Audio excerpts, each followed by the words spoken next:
Hi, hello everyone. Welcome to this new session. I'm very happy to be here working with you today. I'm just going to check the audio to see if everything's working correctly, and probably you will listen to something coming from my computer, but let's wait, it doesn't happen. Let's see. No, it didn't happen, but yeah, I see now that the video is working correctly, and I'll check the audio now. Wait, it doesn't happen. It's working. So if you have any questions or if there's any problem in the broadcast, please just let me know and I'll try to solve it. Well, welcome to today's class. I'm very happy to be with you. Today, we're going to start working with module number 3, that is about teacher practice and all those elements that are involved in what we do as teachers in the classroom. So, we will start by talking about important elements in our practice that have to do with organization and like some part of the work we have to do like in the administrative part, not specifically classes like pedagogical things, but like the elements we have to, like the requirements we have to fulfill in order to please the principals and the coordinators we work with. All right.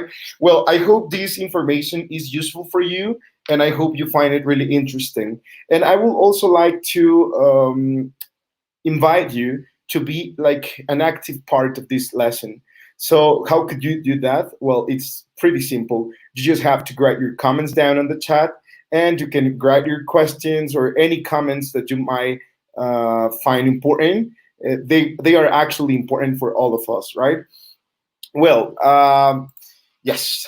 Happy Students Day. Today we are like very happy because it's this special day for students. I sent you a message earlier in the morning to congratulate you and to tell you how important you are for teachers. And well, you have like this um,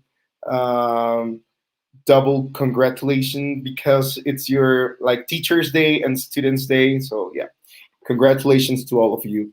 Well, I know you are a little bit stressed because we have finished with this information about the teaching skills and all the elements we have to consider and we have to like to take into account anytime we're in an integrated skills classroom.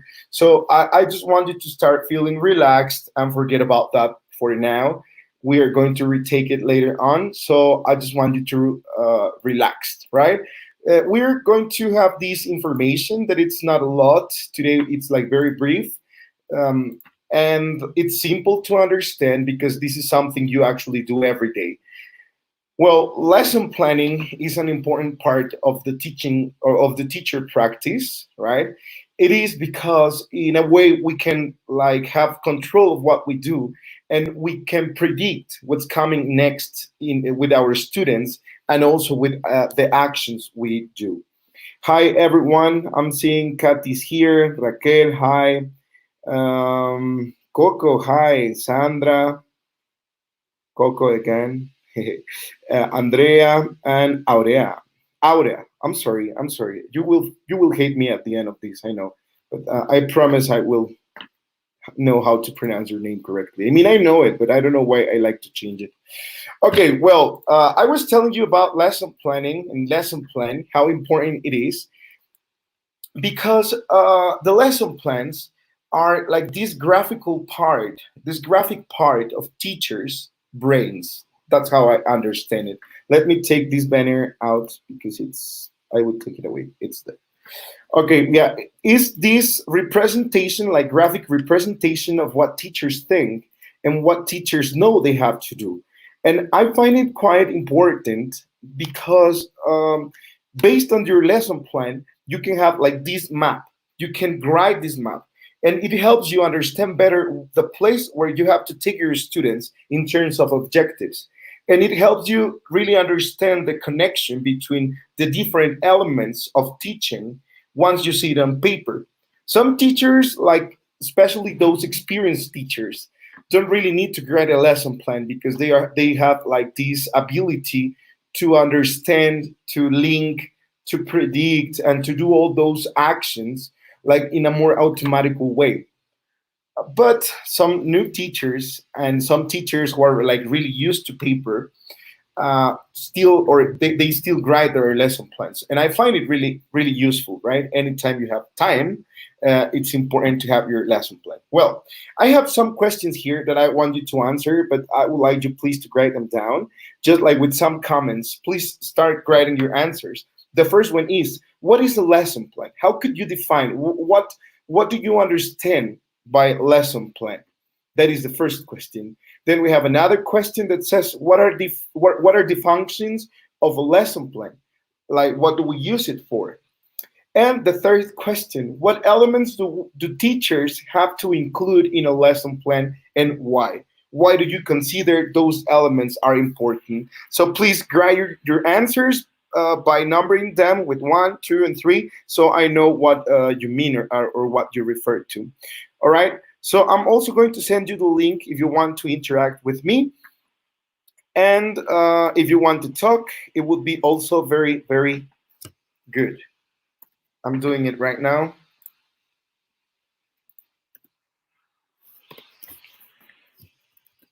And let's see what are your thoughts about this.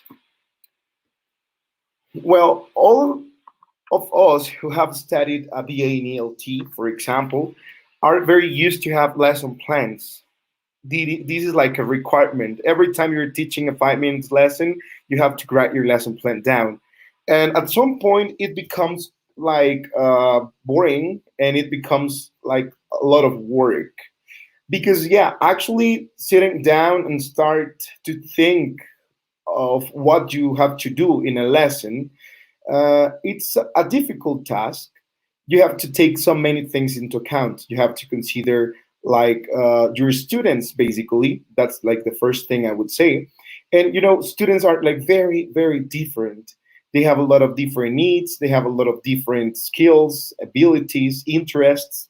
So just sitting down to think of what your students need, it's an extraordinary activity and a very difficult one. And that's why I would say lesson plan is difficult if you do it like consciously. If you are just like doing automatically just to fulfill the requirement, then it becomes easier. But when it comes to quality, when it comes to actually do something to give your students a benefit, it's a very difficult thing to do. So I'm just killing time because I want to see your comments. I want to see your answers, but I don't see anything. Don't leave me alone. Don't let me down, as they say. Oh, yes, I have Meli here. Meli, are you here? Can you hear me?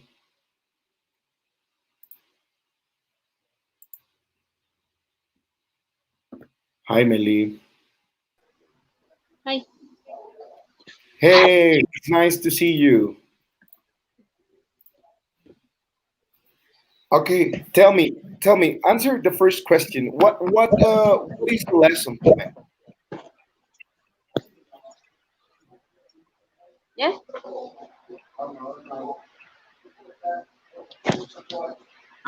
Help me answer this first question. What is the lesson plan? How do you understand a lesson plan? Okay. How could you define it? Mhm. Yes. The lesson plan is the plan that we have some steps in order that my student get a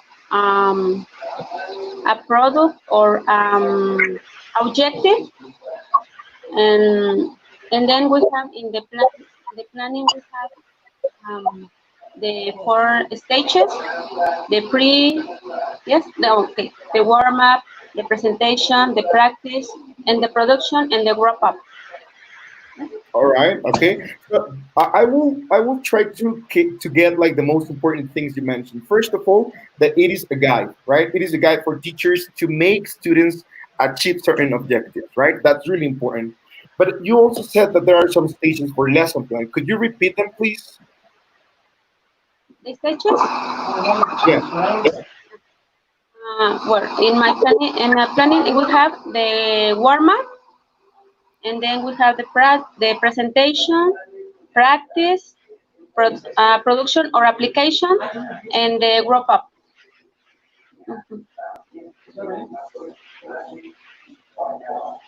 This is one of the most classical or classic, sorry, proposals for lesson plans, right? Like in which you have the introduction, the presentation, the practice, and production. Actually, I think it's called the PPP lesson plan, right? Presentation, practice, and production. And then at the end, you have this assessment or evaluation part. Okay, that's pretty good. Thank you very much, Millie. I'm going to take you out from the screen, but anytime you want to talk, just please send me a message and I'll let you do it, okay? Great. So I have other answers here. Coco says lesson plan is a guide of what we do in class. Yes, that is it. It is a guide and it has like some information for teachers to be able to perform an excellent class. Aurea says it is a description of the teacher's instructions of the learning. Okay, perfect. You describe more than just writing down like this set of instructions, you have to describe them actually, and that's also important to mention, right? So what about question number 2? Write your answers, please. Write your answers down. Raquel has another answer for the first question that says, it is a tool in which a teacher is guided on what, where, how long, etc. to teach. Perfect. Raquel, very good. You mentioned now something important that is giving us more information about lesson plans because you're talking about the what are my students going to learn? Where, if it's going to be in the classroom, if it's going to be online, if they have to go outside the classroom, or if they need to go to a library, to another classroom in the school. Like, yes, that's important also because we have to consider the place, the environment, this scenario where learning takes place. Also, we have to know the how. How am I going to do it, or how are my students going to do certain thing in order for them to learn? How long, the time, it's important, right? Timing is really important because in that way we can help our students, like guide them in a better way according to each of their skills, abilities, needs, etc., etc., etc. Perfect. So I think this is very good. All right, so question number 2 that says, what are the functions of a lesson plan? What do I use it for? I said, like, I told you one of the answers already, that is to fulfill a requirement, right? That's something teachers have to do everywhere. And that's something our bosses ask us to do, so we have to do it.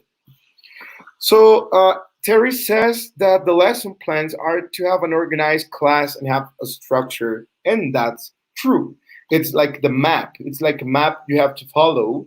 You have to follow those steps or those activities you yourself wrote or you decided on your own, so you could guide your students through the correct path for learning. So that's true. It helps you be organized and like to structure your class. That's completely true. Raquel says that it takes in mind the objectives of the teaching in each class. Perfect. Yes, it helps you keep in mind what or why you're doing what you're doing in your class, right? So the lesson plan is this map with the big X on it that tells you where you have to get, right? Like where the end of the or where the end of all the efforts you're doing in the classroom will take you. Okay, that's true. I like that part also. Rosalba says lesson plan is a description of a bunch of different activities for the students. Yes, exactly. Activities. You mentioned another important element here. Okay, so keep on writing answers. Kathy and all the rest, Andrea, all of you, please write whatever comes to your mind. Remember here, we don't have correct, right or wrong answers. We just have answers, and those answers are necessary and important for all the class. Sandra says it is to have everything you are going to use for class. Sandra, I think you are going more in terms of materials, right? If you say like everything you need, but also knowledge, right? Like me as a teacher, if I write my lesson plan, I will realize of what I need, like here, in order to present my class, in order to solve questions. And like lesson planning helps you a lot in terms of deciding what topics, what knowledge you need to reinforce as a teacher. Because sometimes, we are like very used to teach certain topics that then we don't plan anything because we know already what to do.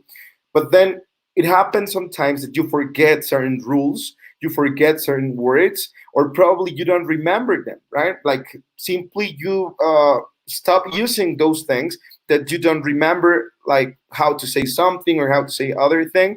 And when you start lesson planning, you become aware of all those words probably you don't know or the rules you forgot, and that's useful too for a teacher. All right, so we need to move on. Please don't stop writing.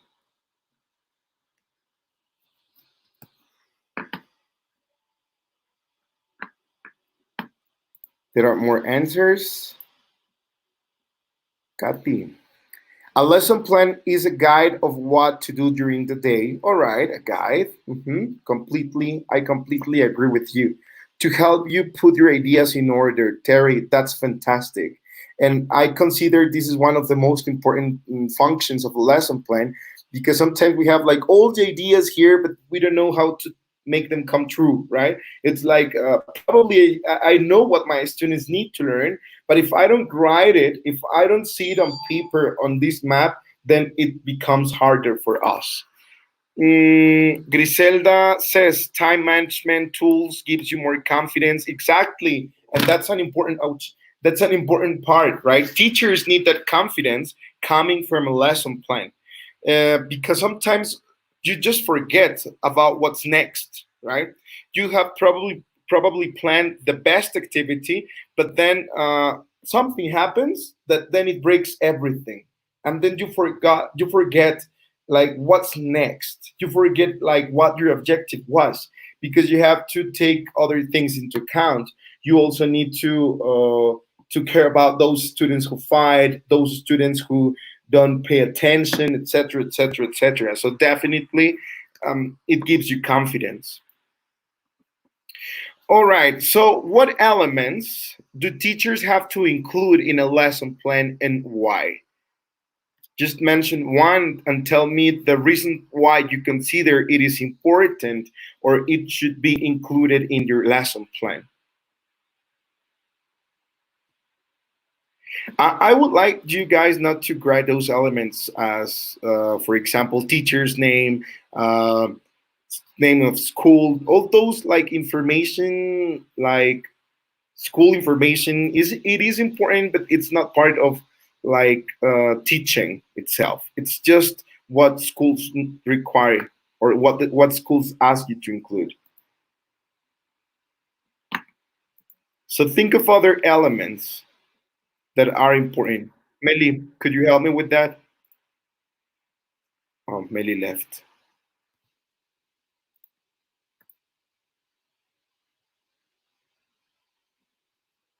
And I would like the other guys, please, to follow the link, to click on the link so you can be part of the interaction, please. Well, I have more questions, more answers. Yay, I'm happy about that. Let's see. Meli, you left when I. Yes, well, I wrote on the chat that we have the objective, the materials, the activity,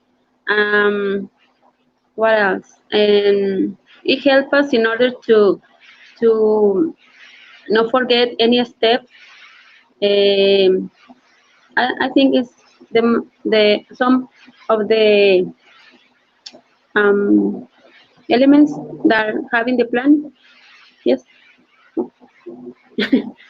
I would repeat the elements you mentioned.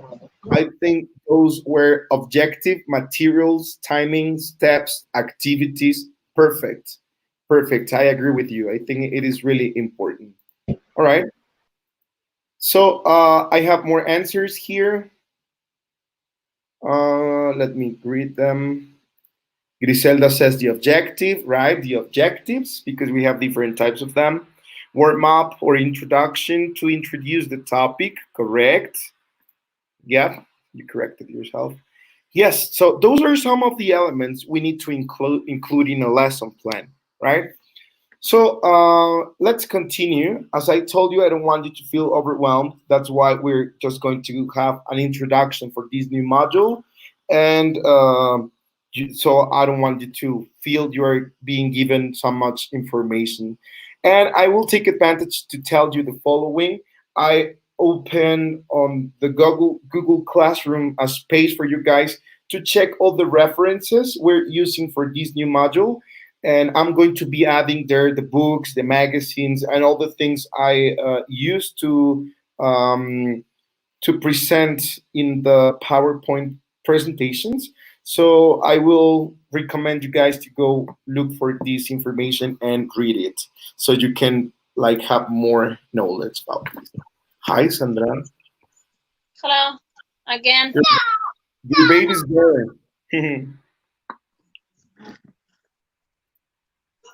I'm sorry, what did you say? Your baby is there with you. Oh That's my nice. God. Oh my God. He's giving me a hard time. I know. That's their job, right? Okay. Well, here I have this first definition of lesson plan. But before I continue, I would like you to give me your own definition, Sandra, for lesson plan. Uh-huh.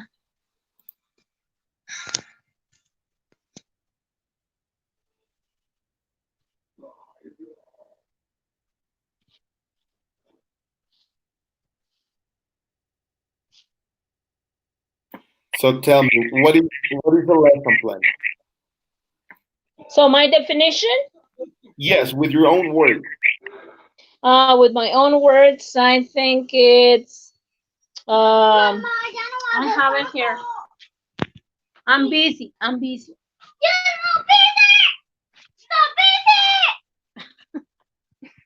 Okay, is where we have to write our guide for our class.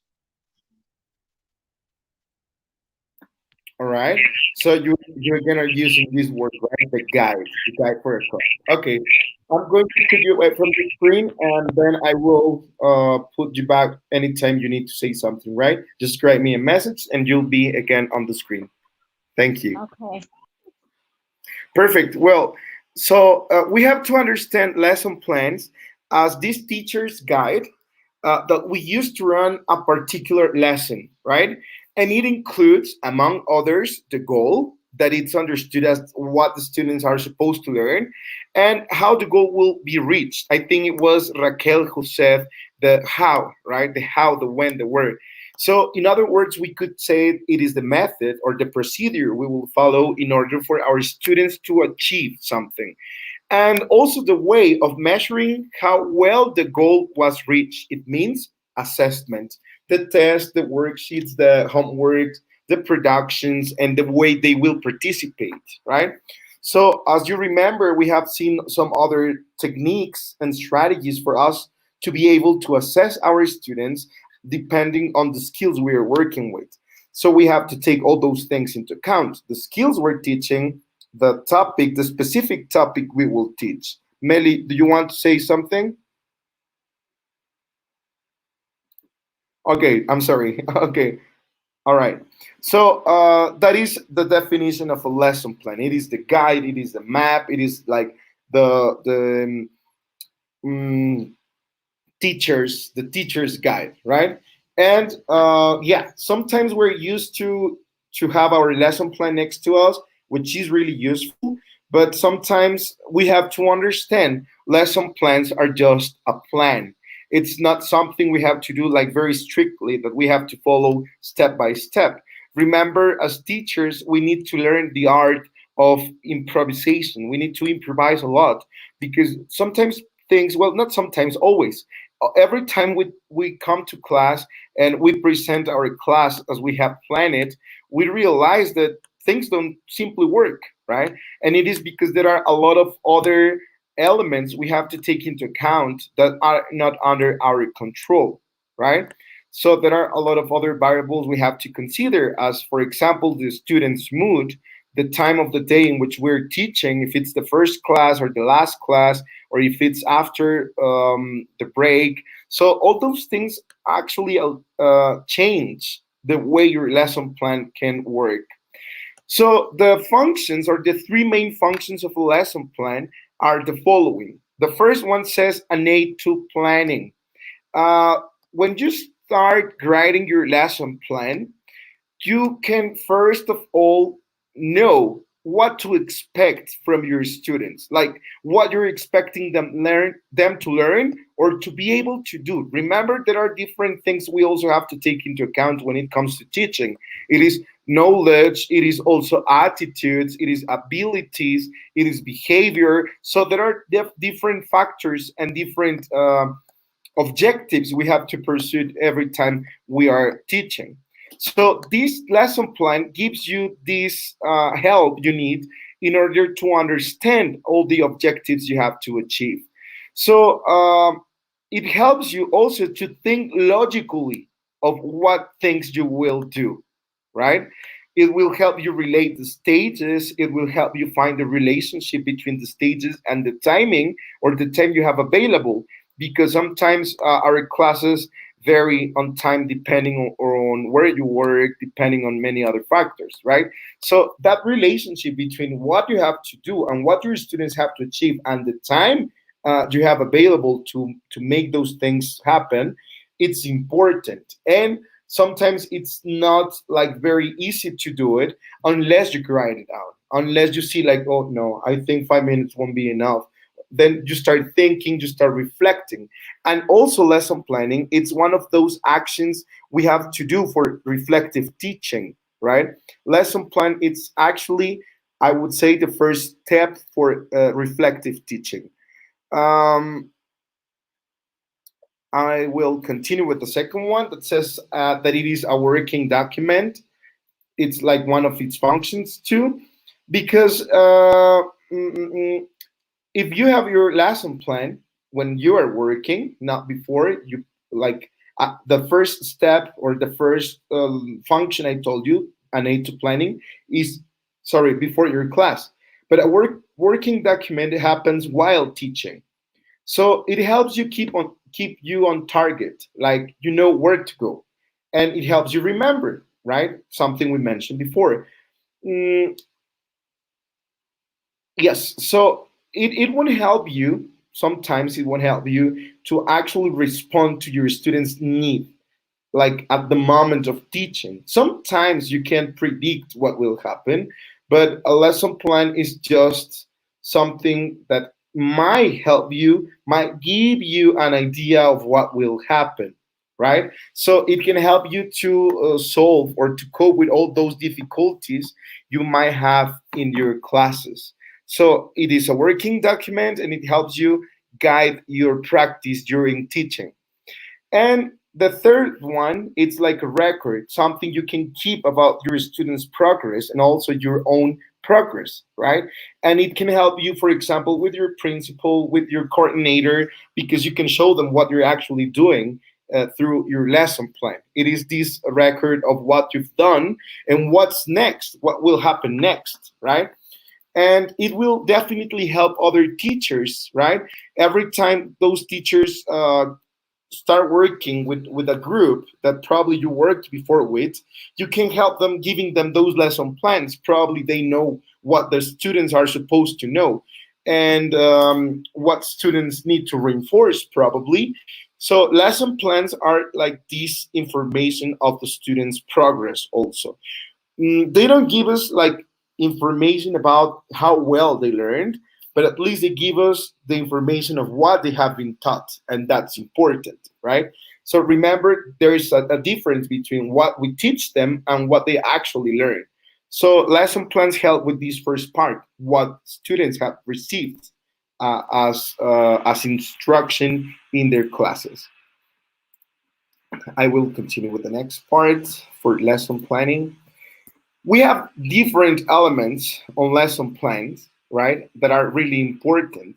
And well, you will probably mention some others that you mentioned also, but the book we're working with, the first book that you can see on the Google Classroom, gives us these elements that we have to take into account.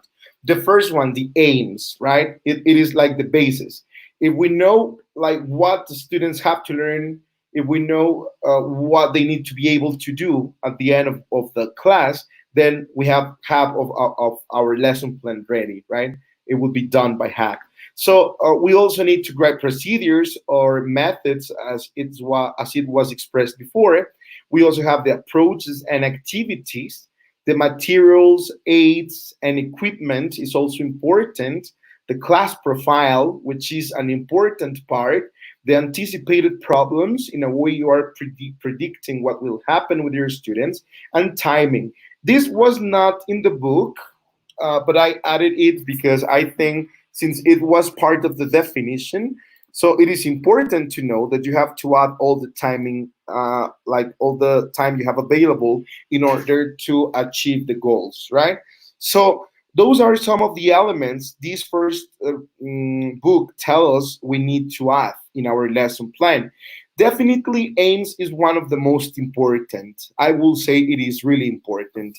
Some of them might appear not in your lesson plan depending on what you're doing, right? Because sometimes, and that's something I really get frustrated about, when coordinators come to our class, they tell us, you didn't add anything to evaluate your students. You didn't include a rubric, you didn't include this or that. But we're not always evaluating our students. Let's be honest, let's face it, we don't have time to assess our students every class. They say we should, but that's something sometimes we can't do. It's just a matter of being practical, right? But that's why sometimes when I plan my lessons, I don't add an assessment activity in all of them, because sometimes I have like free activities in which I just want my students to be confident, right? I just want them to feel confident. I just want them to enjoy the class because I want them to change their attitudes. So that's something I cannot measure in one class, or I cannot observe until the time goes by. But yeah, that's another discussion, right?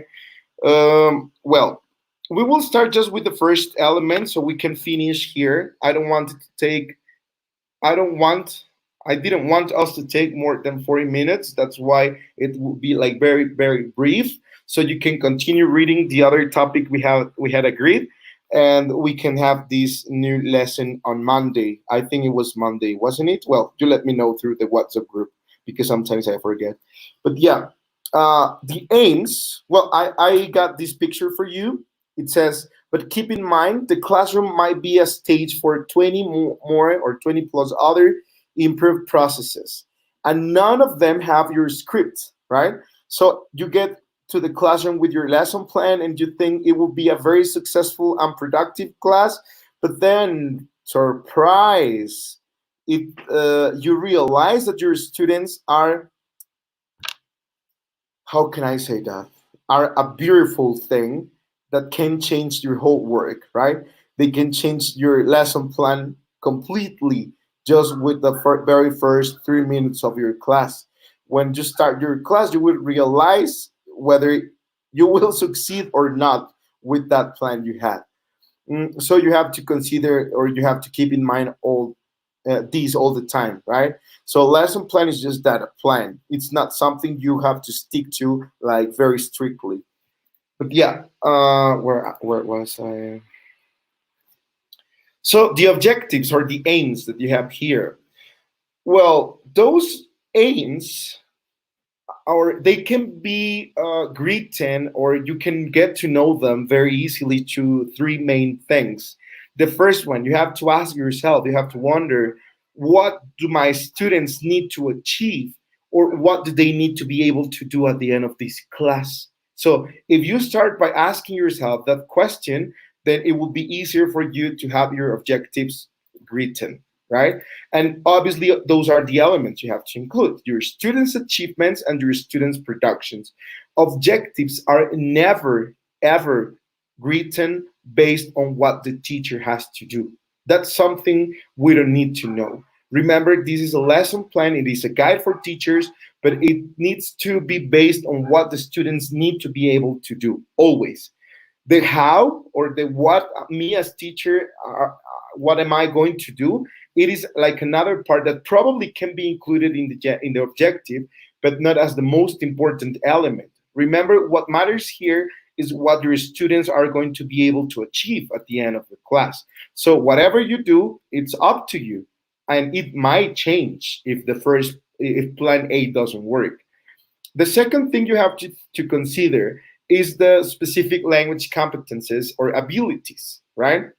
For example, the first one, the achievements and productions, is students to be able to talk, to write, to listen, to understand, or whatever. But then the specific language competences, it could be, for example, through using adjectives, or the abilities could be by performing improvised speech or by planning a speech, right? So it's more specific about the skill you're working with.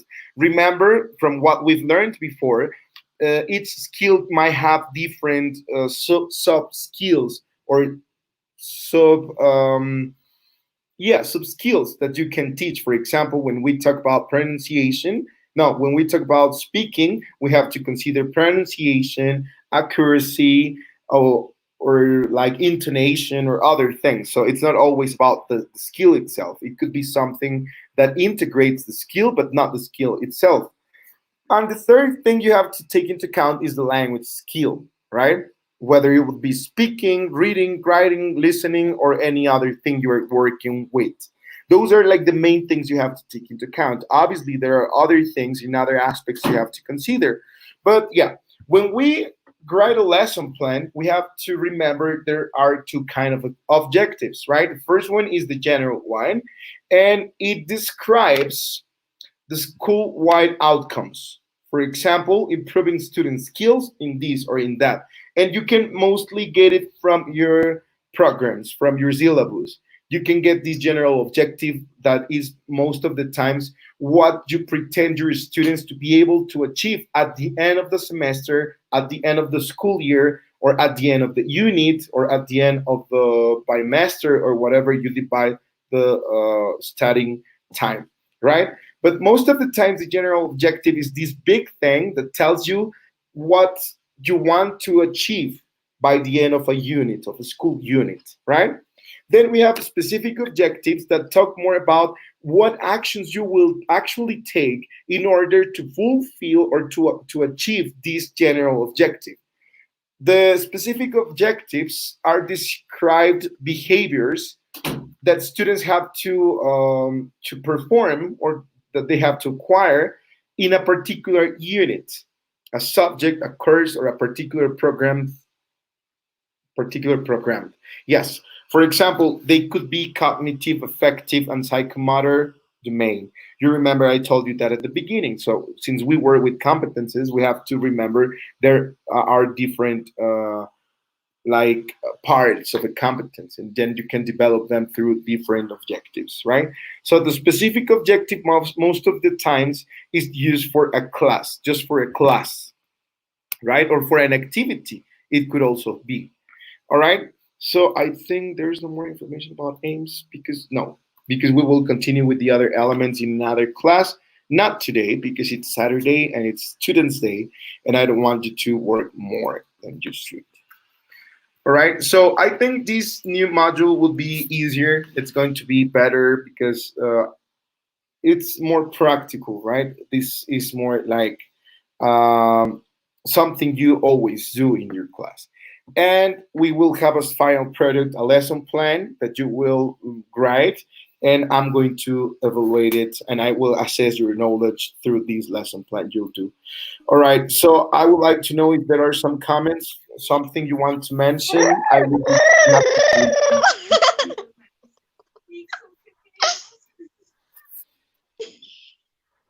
Okay, so questions, comments, summary. Efras. I just want to say I'm sorry because I have to take care of my son at the same time that I have to take a class. Don't worry, I understand. I know. We're all going through the same thing, right? It's not a problem for me. No, take no. Okay, I'm going to mute your microphone. If you want to talk, just let me know and I will activate it. Okay? Meli, tell me something. Terry, Aura, Ay, and the rest. Raquel, tell me something. Coco, Sandra's here. Kathy, I would like to listen to you. But Meli, yes, tell us yes. what do you think about this? Well, the first thing is the objective. It's really important for the class because we have in mind that we need an objective in order to make my students complete some activities. And then we have different objectives. Yes, the I think is the general objective, and then we have Yeah. another specific objective. Mhm. Yes, and then we have the elements of the lesson plan, the aim, the procedure, and all of that. Very, yes, that's all. Okay, thank you. Thank you very much Yeah, for sharing. yeah. I really appreciate it. Okay, I have a comment here that I would like to highlight. And yes, I completely agree with you. It says coordinators should be more flexible when observing our classes. And I would like you, Terry, to join the interactive part. I would like you to join me right now so you can tell me more about this because I really agree with you. Sometimes coordinators are like very strict and they forget about this thing of flexibility in lesson plans and in lessons themselves, right? They forget that our students might change everything just depending on their attitudes, right? And teaching, it's not something we can predict 100%. Teaching is something that changes according or depending on many different factors, right? Even the weather changes everything. The noise that is on the street, sometimes there's like a parade or something, and you can just simply work because it's so noisy. You have to adapt, you have to change everything. Aurea says, I was under supervision last week. I had a rough week. Yes, I know. Once I had a coordinator, he went to observe my class. I was teaching a TOEFL course to help students get the score they needed in their TOEFLs. And then this coordinator or supervisor, or I don't know how to call him, he was not good at all. But yeah, he told me like your class was just lecturing, and you were just giving your students information about TOEFL. You were just giving them theory, and it was like, well, if I don't tell them what TOEFL is, that so then won't be able to answer their exam. I was giving them some strategies, and he told me like, no, it was just lecturing, and I didn't like your class, and your objective was different, and he was like very strict. And then I just asked him, what would you have done? I mean, if I didn't do the right thing, give me some advice. Tell me what could have worked better. Because sometimes teachers run out of ideas, and it's not because we're lazy. It's just because we don't know what to do sometimes. But yeah, they should be more flexible. They should understand the nature of a lesson plan. And that's the first thing we have to start with. Lesson plans are just plans. That's something we are not going to follow all the times. Terry says because we don't stick completely to our plan always. Yes, that's true. That's what I mentioned. Okay, my dear students, so tell me if there are more comments, more questions, more things you would like to add, complaints, concerns, or anything before I leave.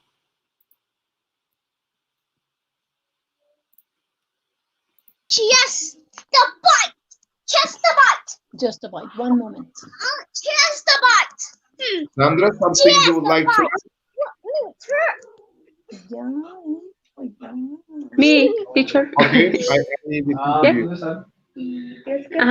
Well, my coordinator, my supervisor in my work is very good person because in public schools we have a terrible students and we have a lot of situation different from the college, and she asked me some advice, some suggestions about the class, and I think it's so difficult in public schools because the children are so hard in order to make activities and complete tasks, and but I think we can do it because this is the work that we have, and well we can make good times in order to complete the the teaching. All right, good. Yeah, that's an important reflection, right? To see that those students' behaviors change a lot what you have planned, and there's nothing we can do sometimes about it.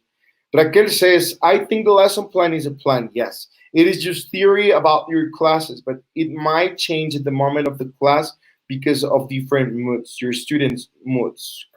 I completely agree. It guides you in where your students are and how they are doing. Perfect. Okay, thank you for that participation. Okay, Sandra says, even if we want to follow the lesson plan for some reason, sometimes we cannot follow it as we would like to do. Right, right. That's true. Sometimes we just can't do it. Okay, well, class, I think it would be all for today. Thank you very much for joining today, and I'll see you next week. Remember, we just started module number 3, and we will continue with more theory and more information about lesson planning. Have an excellent weekend. Enjoy your families. Take care of yourselves. Stay home. Stay safe. And I hope I can see you soon. Okay?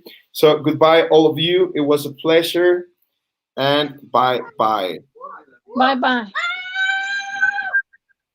Bye.